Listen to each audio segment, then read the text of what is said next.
गुजरात के Dabhoi additional district and sessions court ने 2021 में हत्या के प्रयास के मामले में आरोपी को 5 साल की सजा और 15,000 रुपए का जुर्माना भरने का फैसला सुनाया है। डभोई तालुका के कायावरोहण गांव की मुख्य बाजार में ये घटना 20 अप्रैल 2021 को हुई थी। पीड़ित हितेश रमेश भाई वसावा अपने दोस्त के साथ बाइक पर खड़ा था। उसी समय गांव के नवी नगरी इलाके में रहने वाला आरोपी सुनील भूपिन वसावा हाथ में कुल्हाड़ी लेकर वहां पहुंचा। बताया जाता है कि आरोपी को इस बात की रंजिश थी कि कुछ समय पहले पीड़ित ने अपनी चाचा की बेटी से आरोपी की बातचीत पर आपत्ति जताई थी। इसी बात को लेकर आरोपी ने पीड़ित पर कुल्हाड़ी से सिर पर वार किया और जान से मारने की नीयत से हमला कर उसे बाइक से गिरा दिया। सने 2021 अरसाમાં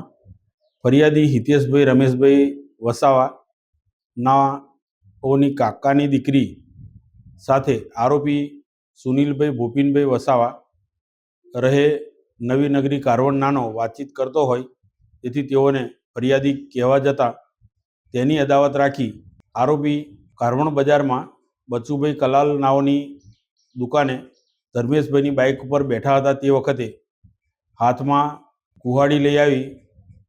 ફરિયાદીને માથાના પાછળના ભાગે જાનથી મારી નાખવાના ઈરાદે ઈજા કરી મોટરસાઇકલ સાથે પાડી દઈ ગુનો કર્યા અંગેનો ફરિયાદવાળો કેસ મહેરબાન ડભોના એડિશનલ ડિસ્ટ્રિક્ટ એન્ડ સેશન જજ શ્રી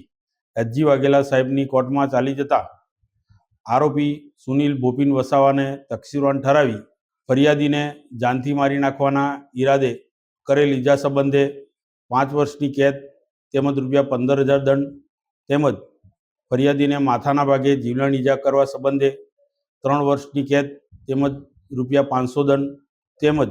દંડ ન ભરે તો વધુ 2 વર્ષની સજા ભોગવવાનો તેમજ ફરિયાદી ઈજા પામનારને ₹15,000 વળતર ચૂકવવાનો હુકમ કરેલ છે।